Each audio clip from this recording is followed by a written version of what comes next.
Welcome to Veil of Vengeance, where the darkest betrayals, hidden secrets, and ultimate revenge stories come alive. The day I lost my $4.7 million estate wasn't the worst part. The real pain was watching my own children walk away from me like I was a stranger.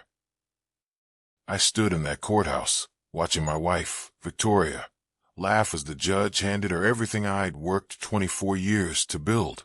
My $4.7 million Eastbridge estate gone. Carter Construction Group, the company I started with my father Henry's old tools and a rusted pickup, 75% hers. But the worst part? When she leaned over and whispered, "You'll never see Ethan and Lily again," and I watched my 14-year-old son and 12-year-old daughter walk out that door, looking back at me like I was some criminal who betrayed them. The judge's gavel had barely finished echoing when Victoria turned to me with that smile I once loved. Now it looked like a predator's grin. She was wearing the diamond necklace I had given her for our 10th anniversary, and she kept touching it while her lawyer shuffled papers with theatrical satisfaction. "Congratulations, Mrs. Carter," Preston Wheeler said loud enough for everyone to hear. "The Eastbridge estate is officially yours, along with 75% of Carter Construction Group." My name is Daniel Carter. 6 months ago, I was living the American dream. I had built a construction empire from nothing, starting as a carpenter's apprentice at 18, working until my hands bled, saving every penny. By 42, I owned the largest residential construction company in the state. I had a beautiful wife, 2 amazing kids, and a 7-bedroom mansion featured in an architecture magazine.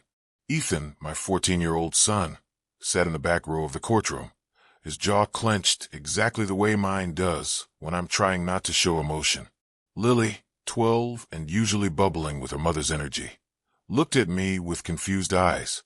They'd been told I was a criminal, that I'd stolen money, that I'd betrayed our family. The guardian ad litem kept them close, like I might contaminate them with my presence. "The court awards full custody to Mrs. Carter," Judge Fairchild announced, reading from her notes without looking up. "Mr. Carter will have supervised visitation pending completion of court-mandated therapy and financial restitution." Victoria stood up, smoothing her designer suit. She'd lost weight during the divorce proceedings, hired a new stylist, looked stylish, and knocked off 10 years. The stress that was crushing me had apparently agreed with her. She walked past my table slowly, deliberately, her heels clicking against the marble floor in a rhythm that sounded like victory. She leaned down next to my ear, close enough that I could smell her perfume, the same French brand I'd bought her every Christmas. "You'll never see Ethan and Lily again," she whispered, her breath warm against my skin. "I'll make sure they forget you exist.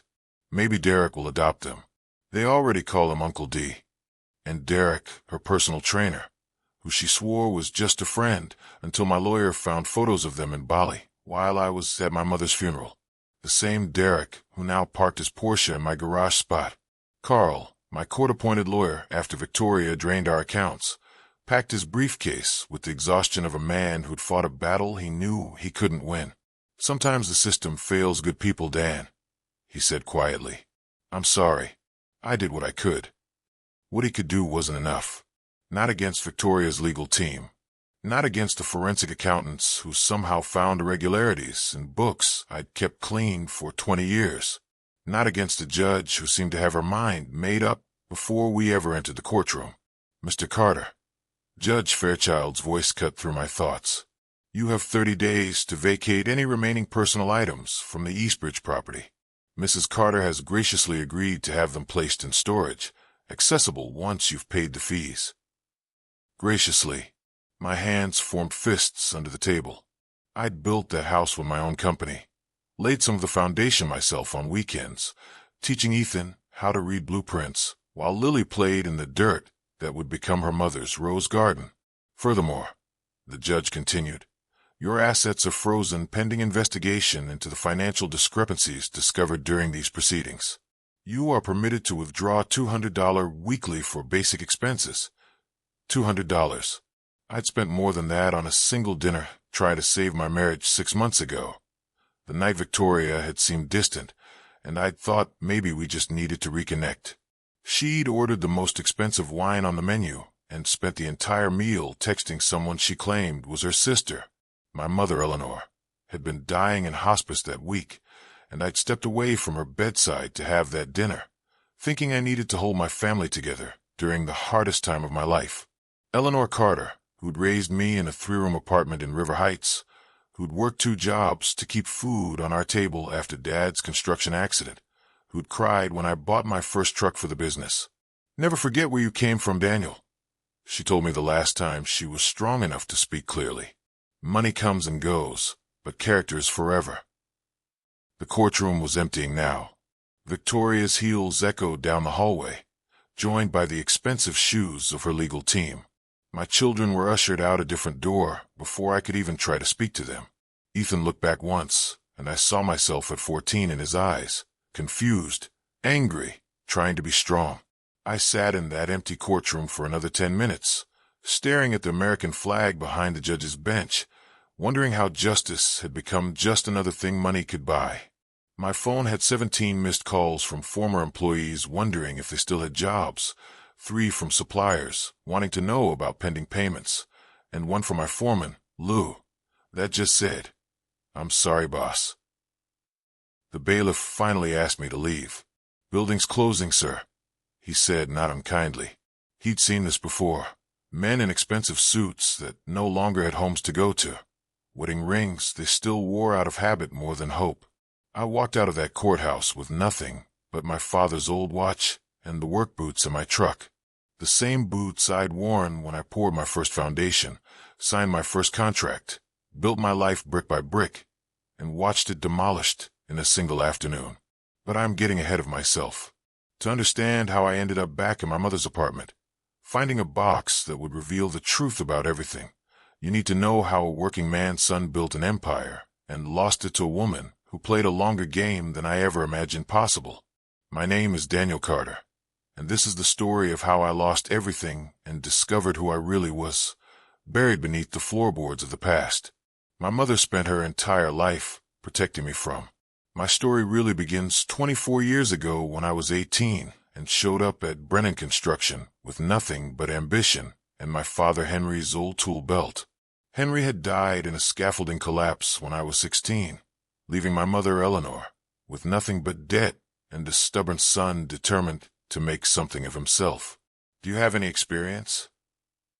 Frank Brennan had asked, looking me up and down like I was a stray dog at his doorstep. "No, sir, but I learned fast, and I'm not afraid of hard work," I'd replied, standing straighter despite the holes in my boots. Frank hired me on the spot. Minimum wage. You start at 5 a.m. sharp. 1 minute late and you're gone. I was never late, not once in 6 years. I swept sawdust, hauled lumber, and mixed concrete until my arms shook. At night, I studied blueprints by the light of my mother's kitchen table lamp, while she hemmed clothes for extra money. Eleanor would bring me coffee at midnight, her hands rough from years of factory work. "Your father would be proud," she'd say, touching the tool belt hanging by the door. "He always said you'd build something great one day." By 24, I'd saved enough to buy my first truck and contractor's license. Carter Construction started with 1 employee, me, and 1 client, Mrs. Lee, from our apartment building. Needed her bathroom remodeled. I did it for cost, and she told everyone at her church about my work. Word spread the way it does in working-class neighborhoods. A good deal and honest work mean everything. The company grew slowly, then suddenly. Kitchen here, an addition there, then my first whole house, a modest 3-bedroom that I built like it was a mansion because my name was going on it. By 30, I had 12 employees and a reputation for finishing on time and on budget. That's when I met Victoria at the River Heights Hospital Charity Gala. I donated new windows for their children's wing, and they'd insisted I attend. I'd rented a tux that didn't quite fit right and spent the evening feeling like a fraud among the city's elite. "You looking comfortable," a voice said behind me. I turned to find a woman who looked like she'd stepped out of a magazine. Elegant black dress, pearl earrings, and the kind of confidence that came from never worrying about money. "First time wearing a penguin suit," I admitted, tugging at my collar. She laughed, not at me, but with genuine warmth. "I'm Victoria Nash," she said. "And you're Daniel Carter, the contractor everyone's talking about." "Everyone?" I asked, surprised anyone noticed contractors at these events. "My father's in commercial development," she said. "He says you're the only honest builder left in the city." She stepped closer, and I caught her perfume, something expensive that made me think of Paris, though I'd never been. "Dance with me." I stepped on her feet twice, but she just smiled and guided me through the steps. "You're going places, Dan," she said, tracing her finger along my calloused palm. "I can always spot ambition. It's like recognizing a good foundation. You can build anything on it." We married a year later at St. Michael's Cathedral. Eleanor sat in the front row, wearing the first new dress she'd bought in a decade, tears streaming down her face. Victoria's family filled their side of the church, lawyers, doctors, and investment bankers. My side had my construction crew, my mother's friends from the factory, Father Joseph from our neighborhood parish. "She's beautiful, Daniel," Eleanor whispered at the reception, watching Victoria charm the mayor's wife. "But remember, beautiful things need strong foundations, too." The early years were good. God, they were good. Ethan arrived just as I landed my first municipal contract, a series of low-income housing units that I built with the same care as luxury homes. Victoria would bring him to job sites in a designer baby carrier, and my crew would stop everything to fuss over him. When Lily was born 2 years later, we moved to the Eastbridge estate. 7 bedrooms, 5 baths, a kitchen bigger than my mother's entire apartment. I'd stood in the marble foyer that first night, work boots in my hand, afraid to track dirt on the Persian rugs. "This is ours, Dan," Victoria had said, spinning in the space like a little girl. "You built this life for us."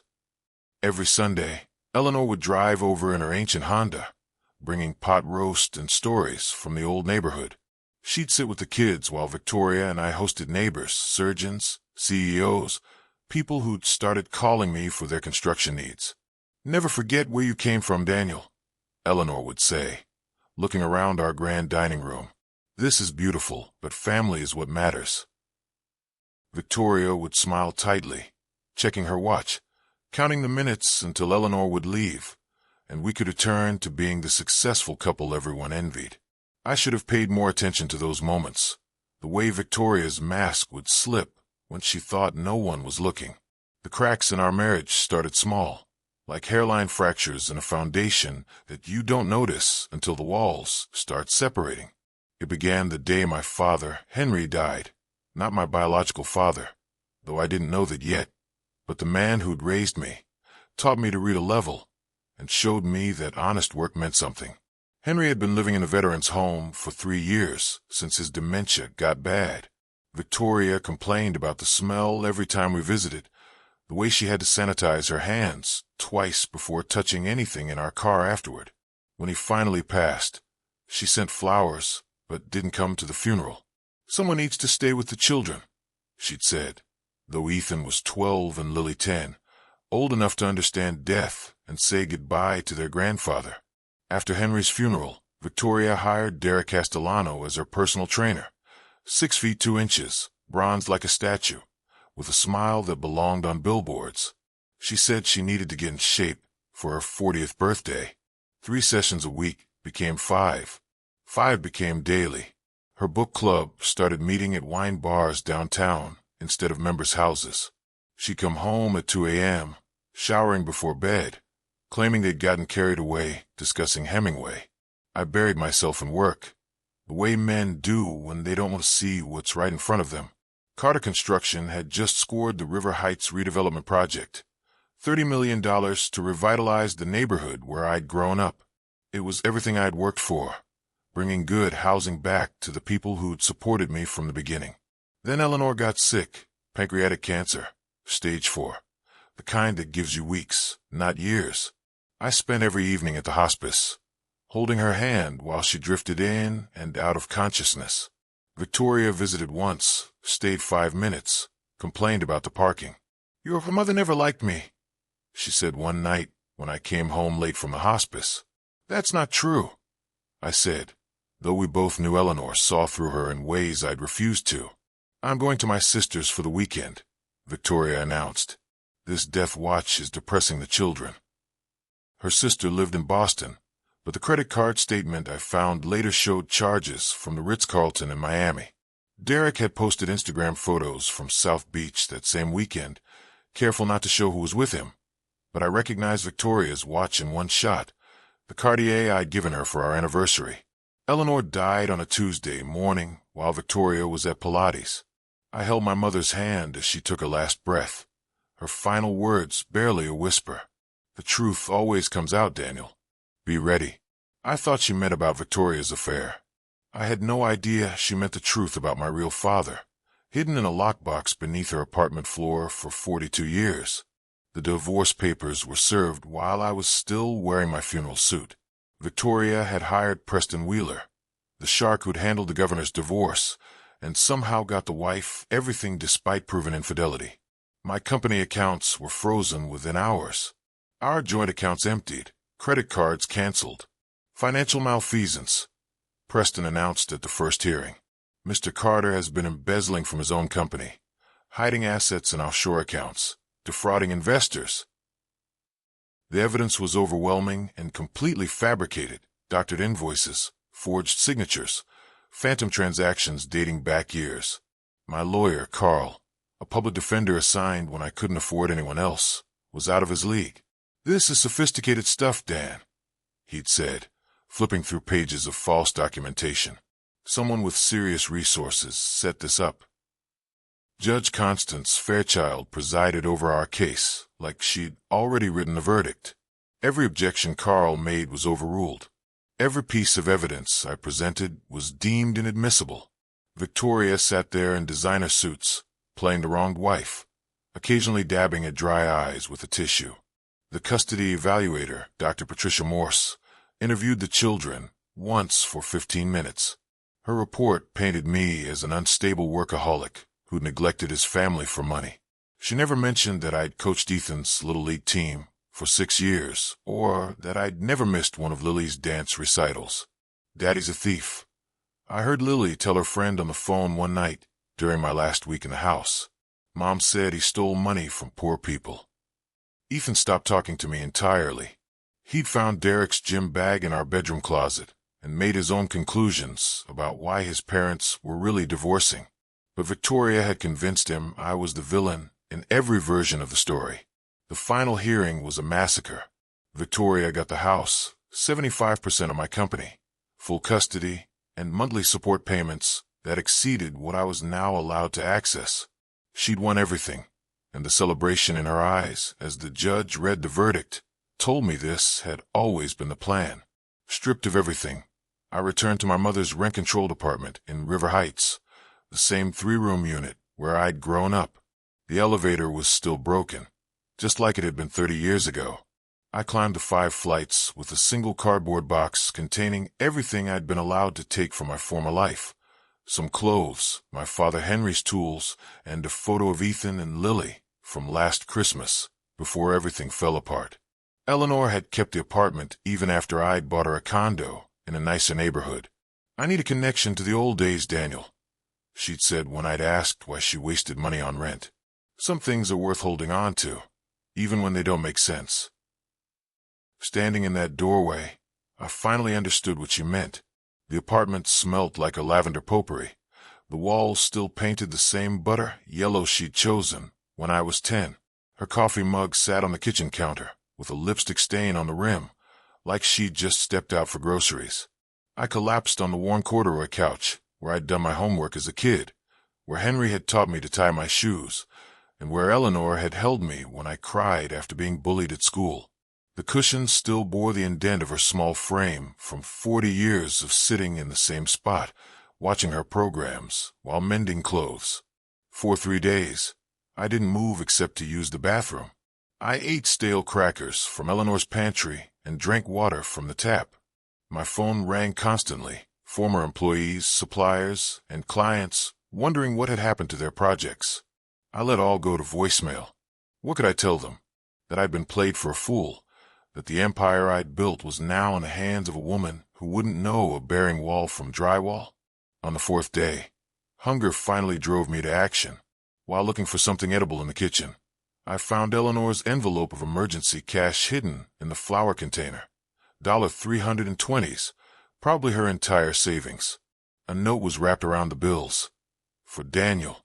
Mother knows best. The note broke something in me. I sat on her kitchen floor and cried for the first time since the divorce. Really cried. The kind of sobbing that comes from your gut and leaves you empty. When I was done, I heard Eleanor's voice in my head, clear as day. Got to stay busy, Daniel. Idle hands make for troubled minds. I started cleaning. It was something to do, something I could control. I boxed her clothes for donation, sorted through decades of photographs, and organized papers she'd kept in shoeboxes. In her bedroom closet, behind boxes of Christmas decorations and my old school reports she'd saved, I noticed something odd. A section of floorboard that didn't sit flush with the others. My carpenters I had been trained to spot imperfections, and this was definitely intentional. Using Henry's old pry bar from his tool belt, I worked the board loose. Underneath was a steel lockbox, military grade from the looks of it, covered in decades of dust. No key anywhere. I searched Eleanor's jewelry box, her drawers, and even the coffee can where she'd kept spare change. Nothing. Finally, I took bolt cutters from Henry's tools and snapped the lock. My hands were shaking as I opened the lid. Inside were stacks of documents, photographs I'd never seen, and a manila folder marked Confidential Daniel in Eleanor's careful handwriting. On top was an envelope with my name written across it. I opened it and unfolded the letter inside. Dated just 2 months ago when Eleanor knew she was dying. My dearest Daniel, it began. If you're reading this, I'm gone, and you're probably in the apartment wondering how you ended up back where you started. Life has a way of bringing us full circle, doesn't it? What I'm about to tell you will change everything, but I need you to understand I kept this secret out of love, not deception. I set the letter aside and opened the folder. The first document made my blood run cold, a birth certificate with my name and my birth date, but under father. Instead of Henry Carter, it read Alexander Thornton. Alexander Thornton. The name hit me like a sledgehammer. Thornton Enterprises owned half the city. The Thornton Tower downtown, Thornton Shipyards, and Thornton Development Group. Alexander had died 5 years ago, leaving a fortune worth billions to his 3 children from his marriage. His funeral had shut down the financial district. I picked up Eleanor's letter again, my hands now trembling so badly I could barely read her writing. Alexander was your biological father. Henry knew from the beginning and loved you as his own. He was a better man than I deserved. Daniel, Alexander couldn't leave his wife, but he watched over you from a distance. Every contract you thought you earned on merit, he made sure you got a fair shot, nothing more. He was so proud when you succeeded on your own terms. The letter continued with an address and a name. Lucius Grayson at Grayson Associates, 40th floor of the Thornton Tower. He has been waiting for you, Eleanor had written. Go to him when you're ready to know everything. I wasn't ready, but I went anyway. The Thornton Tower loomed over downtown like a glass and steel monument to everything I'd never been part of. The security guard looked at my worn jeans and work boots with suspicion until I mentioned Lucius Grayson's name. One phone call later, I was in an executive elevator shooting up to the 40th floor. Lucius Grayson was in his 70s, with silver hair and eyes that had seen every kind of family secret money could buy. When I walked into his office, he stood up slowly, studying my face like he was seeing a ghost. My God, he said, you look just like him. Same jaw, same way of standing. Alexander always stood like he was ready to build something or tear it down. You knew my father? I asked, though the word felt foreign in my mouth. I was his personal attorney for 40 years, Lucius replied, gesturing for me to sit. He spoke of you often, especially near the end. His greatest regret was not acknowledging you publicly, but he made provisions, significant provisions. Lucius pulled out a thick folder from his safe, handling it like it contained something sacred. Alexander created a sealed trust 20 years ago, $50 million and a 30% stake in Thornton Enterprises, to be released only upon Eleanor's death, and only if you had, In his words, proving yourself through honest work and integrity. $50 million. 30% of Thornton Enterprises. The numbers didn't feel real. I'd been counting out $200 a week for groceries, and now this lawyer was telling me I was worth more than I'd ever dreamed. There's more, Lucius continued, his expression darkening. We've been monitoring your divorce proceedings. Alexander had asked me to keep an eye on you and make sure you were protected. What we discovered about your ex-wife is disturbing. He pulled out another folder, this one filled with surveillance photos and documents. Victoria Carter isn't who she claims to be. Her real name is Vanessa Holt. She's done this before, Mr. Carter. 3 times in 3 different states. She targets successful men from working-class backgrounds, men who've built something from nothing. My stomach turned as Lucius laid out photo after photo. Victoria with other men, all of them contractors or construction company owners, all of them divorced within 2 years of marriage. All of them were stripped of their assets through similar fraud schemes. Her first husband in Arizona, Thomas Mitchell, lost his plumbing empire. The second one in Nevada, Robert Jensen, had his electrical contracting business destroyed. Third in Oregon, James Kovac lost everything, including custody of his children. Same pattern every time. Fabricated evidence of embezzlement, corrupt judges, custody stolen. Judge Fairchild, I asked, though I already knew the answer. Lucius slid across photos of Victoria and Judge Fairchild at a resort in the Bahamas, taken 2 months before my divorce filing. They've been planning this for years, he said. The judge, your wife's lawyer, Preston Wheeler, and even Derek, the personal trainer. They're all part of it. They've run this scheme in 4 states, moving whenever authorities get too close. Why didn't anyone stop them? Because men like you don't fight back, Lucius said simply. They're too broken, too ashamed. They disappear, start over somewhere else, never knowing they were victims of organized crime. But Alexander anticipated this might happen. He had investigators watching Victoria from the day she appeared at that charity gala. Lucius picked up his phone. Director Morrison, Lucius Grayson. We're ready to move on the Holt case. Yes, he's here now. He hung up and looked at me. The FBI has been building a case for 2 years. Your situation gave them everything they needed. Interstate fraud, racketeering, and judicial corruption. They're moving in right now. My phone buzzed with a text from an unknown number. A photo of FBI agents in tactical vests entering Victoria's Pilates studio. Another buzz, agents at Preston Wheeler's office. A third, Judge Fairchild being escorted from her chambers in handcuffs. Your children are being picked up by Child Protective Services as we speak, Lucius said. They'll be brought here.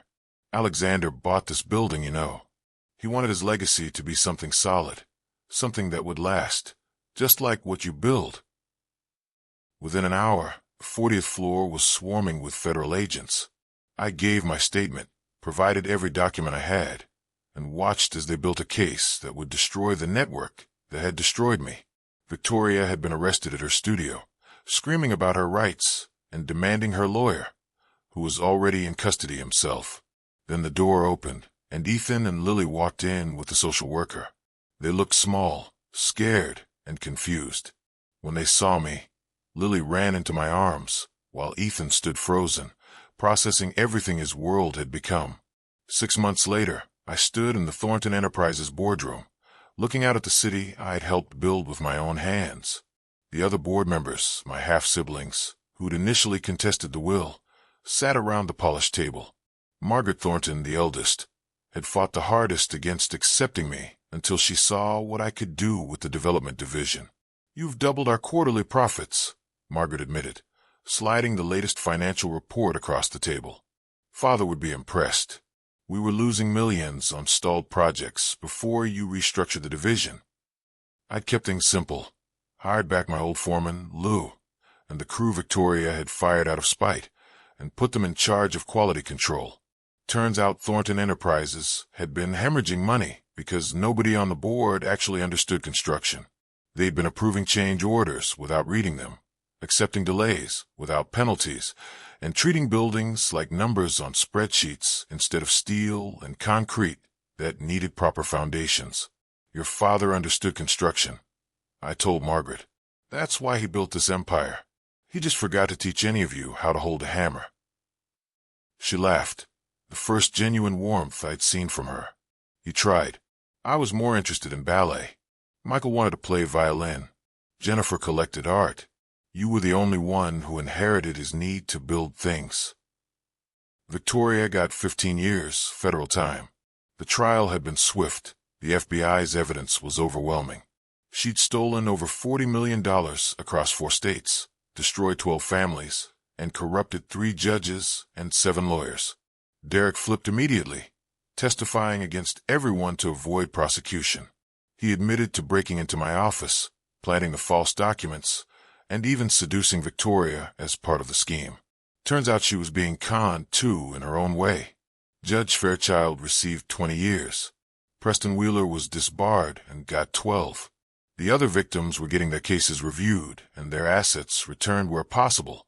Thomas Mitchell from Arizona called to thank me. He'd been living in his truck for 3 years, thinking he'd lost his mind along with his business. I rebuilt Carter Construction as a Thornton subsidiary, but kept the original name. It meant something in River Heights, and I wasn't about to abandon it. We focused on affordable housing, the kind of projects Alexander had apparently pushed Thornton Enterprises toward for years, but never could implement without someone who understood working families. Carl, my former lawyer, who tried his best against impossible odds, now ran our new legal initiative. We provided pro bono representation for fathers facing custody battles, especially those being railroaded by corrupt systems. In our first year, we helped 43 men keep their children, exposed 2 more judicial corruption schemes, and forced 3 states to review their family court procedures. The real victory came in smaller moments. Ethan pitched a perfect game in the championship, with me coaching first base.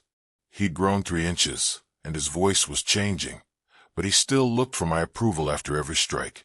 Lily starred in our school's production of Annie, belting out Tomorrow, with a confidence that reminded me of Eleanor's quiet strength. We kept Eleanor's apartment exactly as she'd left it. I couldn't let it go. It was where I discovered who I was, where the truth had literally been beneath my feet all those years. Sunday dinners happened there now, with my kids doing homework at the same kitchen table where I'd learned algebra and where Eleanor had helped me write my first business plan on notebook paper. "Why don't we eat at the big house, Dad?" Lily asked one evening, looking around the tiny kitchen. "Because this is where we remember who we are," I said, serving Eleanor's pot roast recipe that I'd finally mastered. "Your grandmother kept this place for 40 years, even when she could afford better. She knew something I'm just learning. Money isn't about what you can buy. It's about what you choose to keep." Ethan looked up from his geometry homework.